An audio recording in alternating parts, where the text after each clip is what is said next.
sorry for my tardiness. I hope everyone's doing well. It is 5:37, so let's go ahead and call this meeting to order. I'm going to start with introductions to my right. Good evening. My name is Ryan Greenfeld. I'm Communications and PR Manager, and I am filling in for the BPV Liaison today. Good evening. My name is Joe Medrano, small business owner. Good afternoon, Araceli Aguilar from Gomez Fragoso and Associates. Luz Marshall, BISD. Good afternoon, Carmen Nordyke, insurance broker. Hello, Patricia Cavazos, Chairman, and I work with BISD. Hello, Chester Gonzalez, attorney. Hello, everyone. Miguel Ángel Patiño with Laboratory Corporation of America. Daniela Sosa with the Small Business Administration. Hello, everyone. David Ramirez, CEO, Brownsville, South Padre Island Board of Realtors. Okay, so when ready, I'm going to entertain a motion to approve the minutes from June 18th, 2025.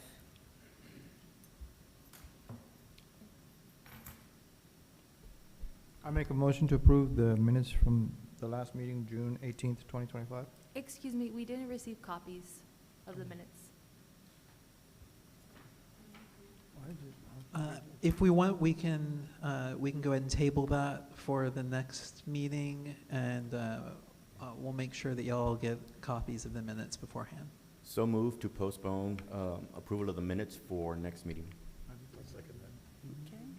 All those in favor? Aye. All those opposed? Okay, motion carries. So let's begin with the first item on the agenda, old business. As far as old business, I know that last time we discussed hurricane season and hurricane preparation. I did want to follow up and let everyone know that Luis did the same presentation for, I believe it was a Rotary Club presentation. We also, I know, have discussed the annual CCR, and that is one of the topics for today's meeting. That's what I have for old business. Okay, next number on the agenda, number 4 is new business. As far as new business goes, I did want to bring to your attention a couple of events that are currently in planning stages. We are planning, starting early planning for our next big community event. Once we have a little bit more information about that as far as dates and what to expect, we will send all of y'all a flyer and let y'all know about that. We are also starting planning for our drought roundtable, and we'll provide some more information on that as it gets a little bit closer as well. And then the last thing I did want to add is just a reminder that next month is when we have the annual PUBCAP dinner. So we will be meeting, but it won't be an official meeting here like this. So again, we'll be sending y'all some more information about that. But just again, a reminder that we will not be meeting here for a regular meeting for next month. Thank you, Ryan. Next item on the agenda, the Consumer Confidence Report. CCR.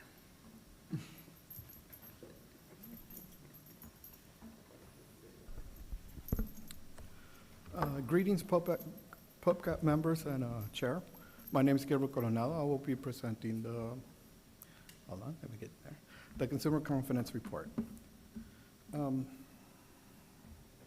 So an overview of the presentation I'm going to give you is what is the CCR report? What does the CCR report contain?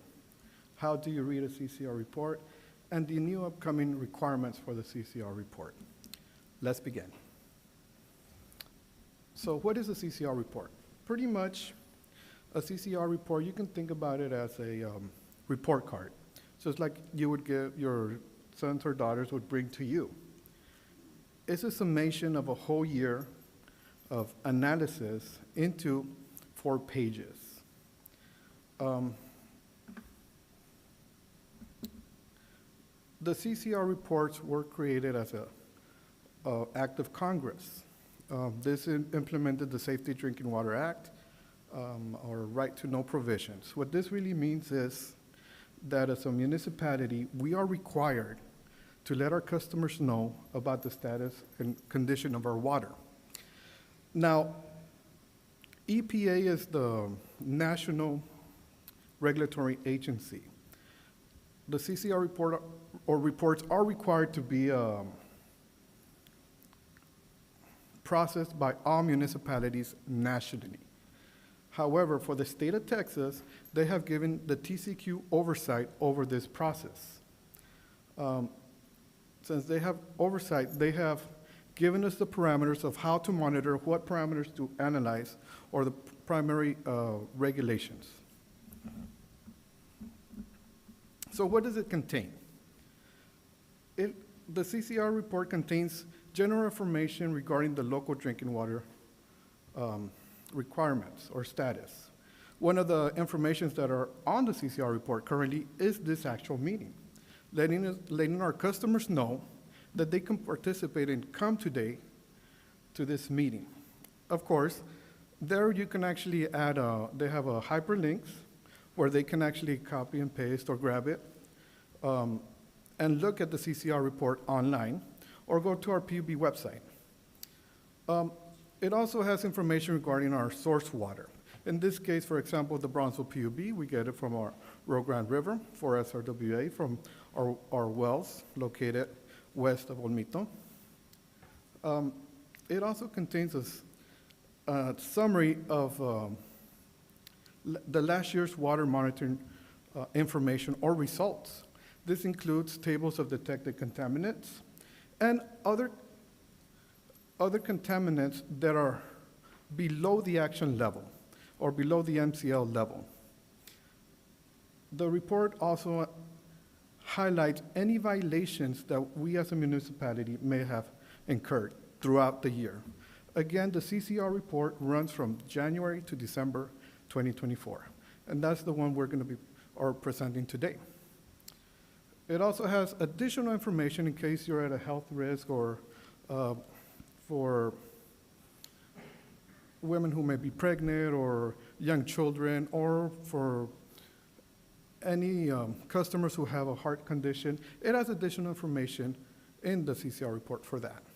And lastly, it has information regarding any drought or contingencies that PUB may have been implementing or adding.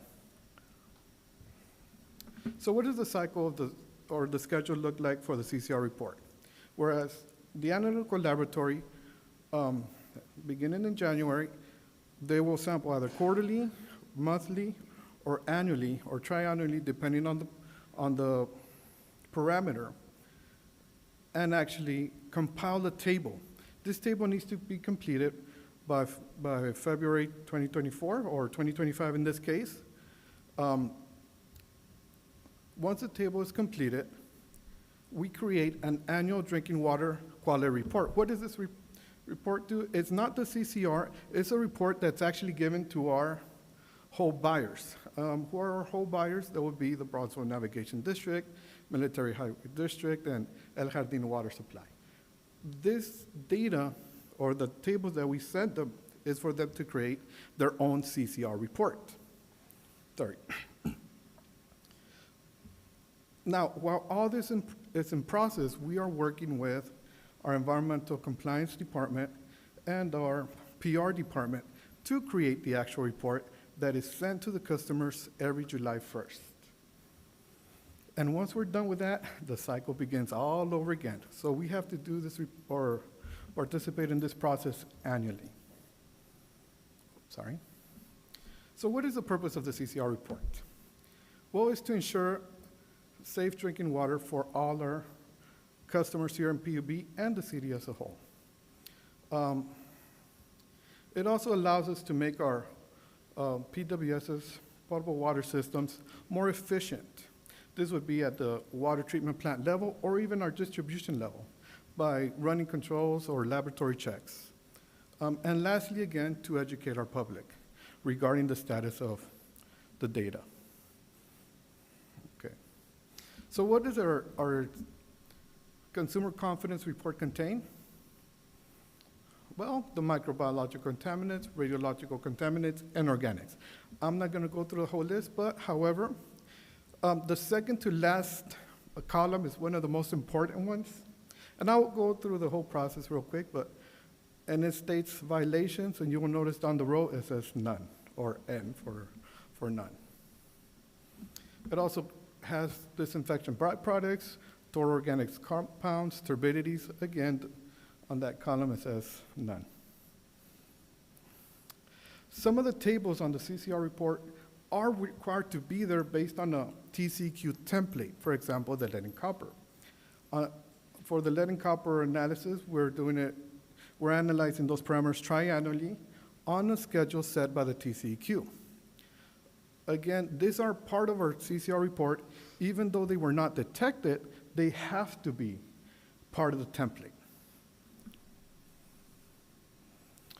So how do you read the CCR report? First of all, there's a list of constituents. Going down the line for inorganics, this identifies what are the parameters we have analyzed. Mind you, we actually analyzed 90 parameters. However, not all of them are on the CCR report. Why? Because if they're not detected and they're not required to be on the template, then we don't have to put them on there. If they were detected, then we have to report it on this report. The next one is collection date. Of course, it's for 2024. The reason it only has a year is because some of these parameters are collected quarterly, and then they're averaged. So there's not one single time or one single specific date for this. Of course, the highest detected level. This is the level where if we collected it quarterly, would be placed here if it's the highest number found. The next one is one of the most important columns, in my opinion. This is the action level, or MCL level, maximum contaminant level. The action level really means is if we find something, for example, on this column, the highest detected level, if this number is higher than this number, or the MCL, then PUB needs to take action. That's what that really means. The MCL goal is a goal set by the TCQ. It's not enforceable, however, they recommend to see how close we can get to it. Sometimes because of the constituents, depending on where you live in the state of Texas, some municipalities can't reach this goal level. For example, if you're living in Central Texas, you're not going to have as many minerals as you do here in South Texas, because we're so close to the ocean. And the range simply states which one is the lowest and which one's the highest value. Units are determined by the TCQ. This is how they want PUB to present it to the customers. And again, one of the most important columns, if we have any violations. Of course, we have none this year, and most of our years. And the last one is a little bit of additional information regarding the constituent. Where does the likely source of contamination comes from? So what's next for our CCR report? This is looking toward the future as we prepare for it. So for next year, for 2026, on our CCR report, we're going to have to report a lithium parameter, which is included in the new UCMR 5, and the PFAS parameters. We are currently analyzing, and today we received the final numbers for the PFAS. However, we're only going to have to report 6 that are compliance required to be on the CCR report. Now for 2026, something has really changed quite a bit. And we'll be talking with our PR department regarding this, because instead of only reporting once, we're going to report it twice a year, one in July and one in December. So that's something we're looking forward to. The report will technically be the same. If we reported in July and nothing changed, we're going to report the same thing in December. But if something changes, for example, if we do a lead and copper and we have something that exceeds the MCLs, we need to report it in December. So that they're pretty much having the municipalities report as soon as possible. Thank you for your time. Would you have any questions? Yes, sir. Once in a while, we'll hear in the news that, I don't know if it's Starr County, I don't want to say Starr County, but let's use them as an example, that there's a boil requirement, Can you repeat that? boiling of water requirement. Yes, sir. When you have something like that, that the city commission is saying, hey, there's a problem here, we need to boil our water for the time being. How does this play with a report of this type with that municipality that has CCR requirements that have to be complied with?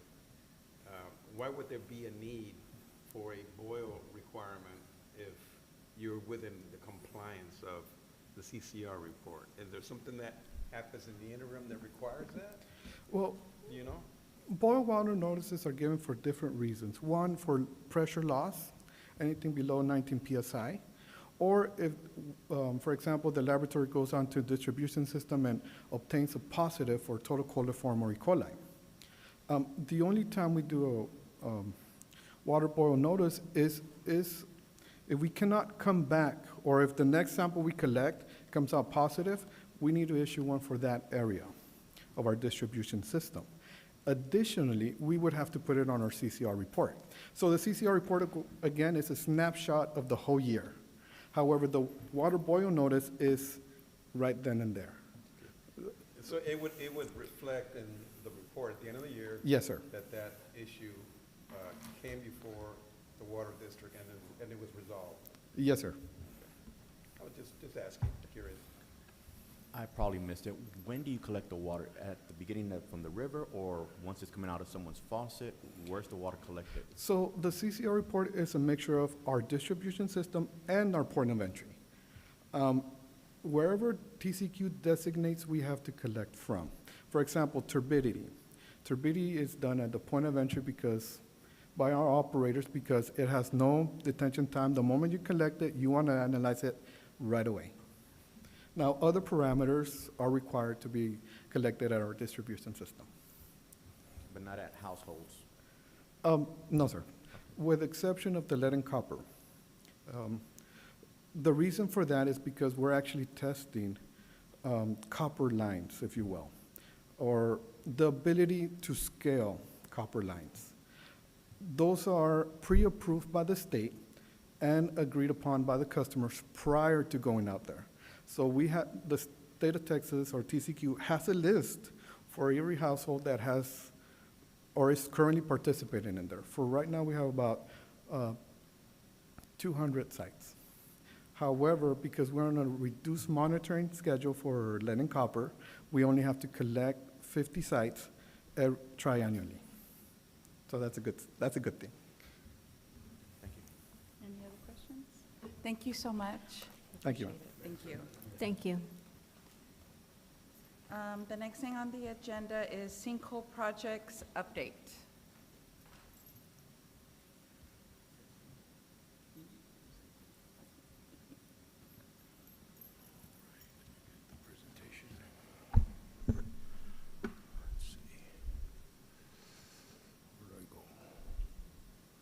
All right. Good evening, Good evening, sir. PUBCAP members and chair. My name is Francisco Valdez Jr. I'm the operations and construction manager. So I'm going to give a quick update on Los Ebanos sewer repair what's going on. On May 8th, 2025, our department received a report of a noticeable dip on the intersection of Los Ebanos and Russell Drive. On May 9th, staff was dispatched to investigate a large dip on notice where the manhole is located in the intersection. Staff inspected the manhole and no visible damages observed that time. Elevations were taken to make sure the manhole is in good elevation standards to other vicinity manholes due to the grade of the gravity main. The staff discovered there was a noticeable dip on the street. The manhole had sunk 1.5 feet from the original elevation. With that information gathered, we scheduled to have the sewer lines televised. That day, they tried to put a portable camera down into the manhole to video recording, but we were unsuccessful, so we went ahead and scheduled that. On May 22nd, 2025, the staff conducted the televising on the lines linked to that manhole. They found a damaged sewer line outside the manhole, causing infiltration into the main sewer line. The infiltration led to the sinking of the manhole, which resulted in dip on Los Ebanos. Based on these findings, it was concluded that there's needed to take prompt action to address this issue. PUB, Public Relations, was contacted to make communication advertisement to the public regarding the temporary partial road closure of Los Ebanos and partial closure of Russell Drive, commencing on June 30th until work is completed. The city of Brownsville did assist and collaborated with the temporary road closure. Here's a picture of the findings on the sewer line, 18-inch sewer line. This line's going towards Honeydale. Right outside the manhole, as you see on the very corner, it's 8.5. So our camera actually went inside, not even a foot. So our camera is about 3 feet long. It's a transporter line. So it transported in, and we found a hole rupture all along the 18-inch line, causing infiltration of water, which is the groundwater, and sand. This is the other side. As you can see, this is 2 cracks, visibly cracks, that was found on infiltration. What's infiltration? Infiltration, the seeping of groundwater into our sewer system. And it occurs when groundwater finds its way into cracks, leaks, and faulty connections in the sewer pipes, manhole, or other components of this system. Here's an illustration. As you can see, this is what's going on. As you can see in the very bottom, and that actually caused the manhole to sink over a period of time. From June 9th to July 3rd, 2025, PUB started planning and mobilizing for the installation of the sewer bypass, the dewatering system, and commence excavation. I have put some pictures together, how it looks right now at this moment. So this is along Los Ebanos. This first one, it's Russell Drive, and this one's on the other side of Los Ebanos as well. This is the bypass. It's an illustration. A bypass was installed of 1,300 feet of sewer line. That was installed to ensure the sewer service can proceed without interruptions. So at the moment, no customer is interrupted with sewer due to the bypass that was installed. Here's an illustration. We have two different bypasses because of the large vicinity of lines in order for the customers not to be interrupted.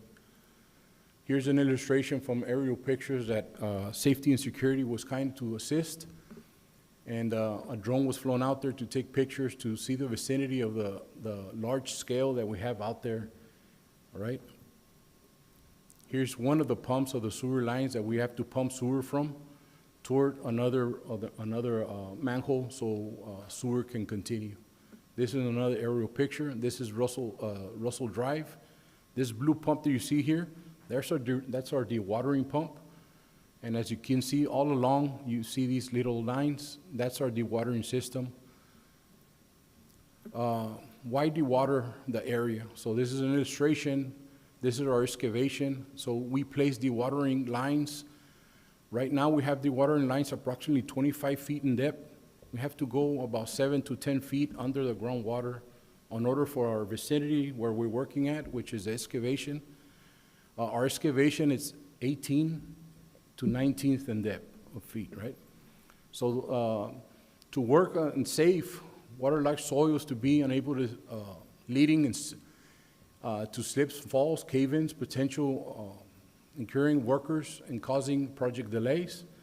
Structural integrity, water can be undermined, foundations, compromising soil, compaction and led to long-term security problems. Construction efficiency, the watering is ensured dry environment for concrete pouring, preventing contamination, and ensuring proper curing. This is very important because we're going to be installing a brand new manhole with a brand new base. So when we pour that manhole, we want the ground to be dry. And that's for the watering system, which helps a lot. And it has cost and time savings. A stable, dry site allows to efficient construction, reducing the risk of costly rework and projects. So meaning having this type of system there ensures that all that area is going to be dry for that concrete. After we pour that manhole, the dewatering system's still going to be in place for a few days, at least 24 hours for that concrete to cure. All right. So here's an aerial picture, how it looks. That's the actual existing manhole. At the moment, that manhole is not longer there. We're already in the base of that manhole. It's going to be removed by tomorrow, and we're going to have a new foundation for it. We're going to put new 18-inch line, and we're going to install a 20-foot manhole. It's 18 inches on the elevation, but that manhole has to sit in the base besides surpassing the elevation. Any questions? Congratulations. I really like your presentation. thank you. Especially your aerial pictures, your illustrations. You did a really good job. Well, I myself and my division manager, we worked on it, and we wanted to show more or less exactly how it looks like. It is a big area.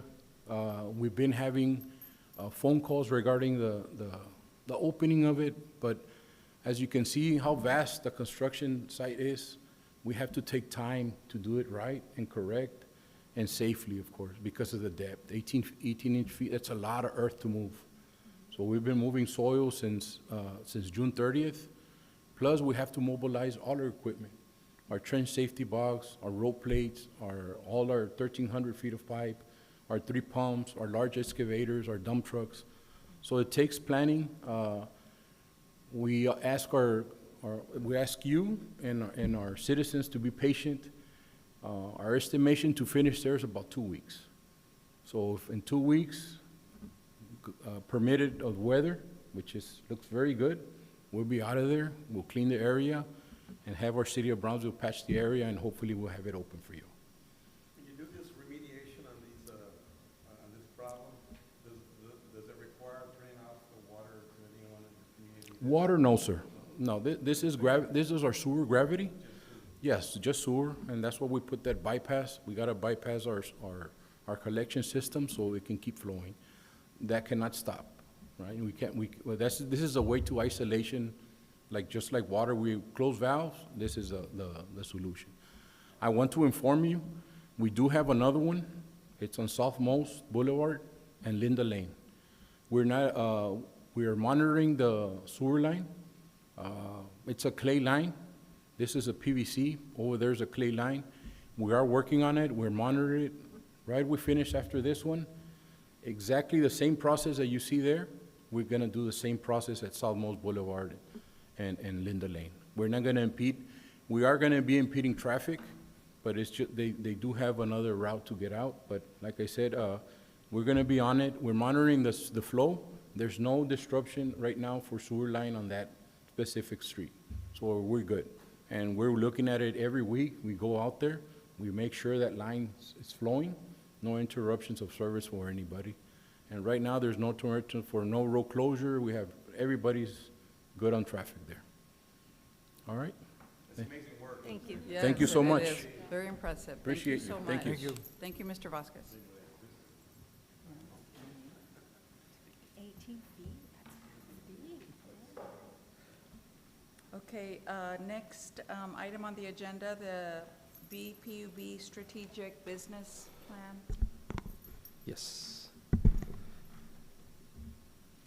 So, good afternoon. For those of you I haven't met, my name is Luis Jimenez. I am the Operations Administrator here in BPUB, and I'm the project lead for the Strategic Business Plan for 2026 to 2030. The strategic plan is basically a roadmap, right? It aligns the operations with the community needs. It's built on stakeholder input, performance metrics, and it provides a clear vision for where we're heading over the next 5 years, right? So as PUBCAP members, your role is essential, right? You guys represent the voice of the customer. And so what we're seeking is input, right? Because we're right now in the planning process, and we're gonna ask that of you, right? So just to briefly walk on how we got here, right? So basically our previous strategic plan from 2019 to 2024, our HR department was handling that, right? And Raftel Consultant was our partner. In 2024, the strategic planning function was transferred to the operations team. And so our team has been trying to develop that, right? So things that changed, we try to add new elements, basically building on existing plans that we had. We wanted to engage stakeholders, right? We wanted to develop key performance indicators, and we wanted a SWOT analysis, which basically is a strength, weaknesses, opportunities, and threats. So just a very high-level timeline. We issued the RFP in March of 2025. We had 3 proposals in April, right? We evaluated those in May, and then we presented that in the Facilities Program Committee. The board approved Scott Madden, which is our partners that are here in the back. We signed that contract, and we had that project kickoff on July. So it's expected to be completed in December of 25. Right, and so with that context in place, right, so I'm gonna introduce our consulting partners from Scott Madden. So they're gonna walk us through that planning framework, right, how stakeholders' input is gonna be gathered, and what is expected in those months coming ahead, right? So I'm gonna turn it over to Scott Madden. Thank you. Thanks, Luis. Good evening. Good evening, sir. Thank you for having us. I'm Frank Nelms. I am a director with Scott Madden. We are a management consulting firm specializing in working with utilities really across North America.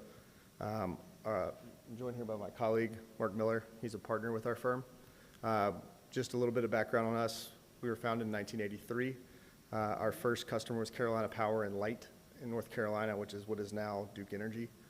We have 3 primary offices, one in Atlanta, one in Raleigh, where I am located, and then one in the Boston area. And then we have consultants spread out around the country. But we specialize in working on strategic plan initiatives with utilities, co-ops. We have done a lot of work in public power. In our energy and utility space, we also work in generation, transmission, renewables, and many other areas. Excuse me. For this effort, as Luis mentioned, the board brought us in and leadership team brought us in to help develop the strategic business plan from the 5-year plan from 2026 to 2030. There are 2 primary objectives of this plan. One is to develop a cohesive plan that really has a cohesive vision, mission, and core values of PUB. Included in this, we'll do a SWOT analysis. We'll have some business segment strategies, KPIs to measure our progress and success of how we're doing against the initiatives that are identified. We'll establish implementation timelines. One of the keys here in this process is not just develop a plan, but to develop a sequencing of how we're going to implement that work. Assessing the financial impacts, and then again, actionable recommendations. So we're going to identify a lot of things that we want to do. We're not going to be able to do them all at once. So we'll have to put in sort of a phased approach. How are we going to do it? How will we sequence the work? And then the other key piece of this is engaging stakeholders internally and externally, such as yourselves. So we want to understand from the community standpoint, what are your priorities? What are the challenges you're facing? How can PUB help address those challenges? And really make this a transparent effort really across the board. And when we say transparent, what we mean in addition, or what we mean here is there is a public-facing aspect of this. So the utility will have its plan for implementation, but there will also be a public-facing website that will provide information to the community about what are the initiatives, when are we going to tackle them, what is the reason we're doing them, how will it benefit them. And as PUBCAP members, we'll be actually looking to engage with each of you. I believe next week we're going to try and set up some time with each of you one-on-one to hear what your priorities are. And our hope and our plan is when you see the strategic plan that's developed, you'll recognize things in there that you provided input on. So as far as the timeline goes, Luis mentioned our goal is to have this wrapped up by the end of the year. We're in the strategic assessment phase. This is the stakeholder engagement portion. We're trying to find those strategic priorities, figure out what our challenges and issues may be. We will be conducting the SWOT analysis, and then the strategic assessment wraps up with the strategic framework development. From there, that's when we get more into the strategy development, implementation planning. We'll have plan formulation, those recommendations, and then we want to socialize the plan. So it's not just something that's done in a vacuum. That's the transparent nature of this. So for next steps, we're asking each of you as PUBCAP members to think about your strategic priorities, what your challenges may be. Luis and will be helping us schedule sessions with you guys. We're going to do them via WebEx. We can accommodate your schedules. We know that everyone has a day job. If it works better to meet early or late, we can do that. We'll do them virtually just to accommodate folks' schedules as best as possible. And then we'll conduct those one-on-one sessions to document your input. Any questions? So we'll be doing like a Zoom meeting? Yeah, we'll set up a WebEx. All of us? All of us? The preference is actually to do them one-on-one. Okay. So we'll meet with each of you individually. Instead of as a group? Yes. Okay. Any other questions? Any other questions, please? Any questions? Okay, thank you so much. We truly appreciate that. Thank you, guys. Okay, so next is public comments. Ryan, were there any public comments this evening? No, I didn't receive any. I guess unless there is anyone from the public who happens to be here tonight. I do have one from a customer who's also a colleague, but she lives close to where I live. So she asked me, I'm looking at my notes here, what she texted me. So her question is, she's concerned about the SpaceX and the 100,000 gallons of water that require each time they launch. She's concerned about, for each of the water, is the quantity of water that's being used for each explosion that they will have, for the expansion to start building the liquid oxygen. She's also concerned about, as it is, we are in a stage 2, and we're on water restrictions, yet she says SpaceX is consuming enormous amounts of water. She says, I am worried. And so she says it's, you know, all in the news and all this. So anyway, what her main question is, does PUB have a plan to deal with the large demands of water for SpaceX and the needs of the city? So I don't know if there's anyone here that can address that question for my colleague and a neighbor. So sorry, it was a long text. Good evening, Mark Dabrowski. I'm the Chief Operating Officer. So we do supply SpaceX and the city of Starbase with their water, and currently it's trucked from Brownsville out there in both our trucks as well as the trucks that belong to SpaceX. And we have negotiated and executed a contract to provide them water. They will be an in-city commercial customer. They're going to be developing a line that comes from Starbase, Texas, all the way down to approximately between Indiana and Oklahoma on Boca Chica and connecting to our system there. And while for the average person, 100,000 gallons sounds like a lot of water, our system produces about up to 22 million gallons per day. And so in the context of our system, it's not that much water. And before we execute a contract or accept a new customer, we always make sure that we can provide that customer with water before we bring them on. And like any other large customer, they have to contribute water rights to us. They either pay for them or they donate those water rights to us. And as an in-city commercial customer, they'll be subject to all of the drought restrictions that we have as in-city customers as well. If she has any other concerns, can she email you or Absolutely. call you? Because she is very concerned. Right. You can have. She is. I'll talk to Ryan, and that way maybe, you know, We'll be in case she glad has to meet any with her and further questions. Absolutely. Sure. Is SpaceX now No, they are not our largest. I can't reveal customer data, but I can tell you that they're not the largest. So,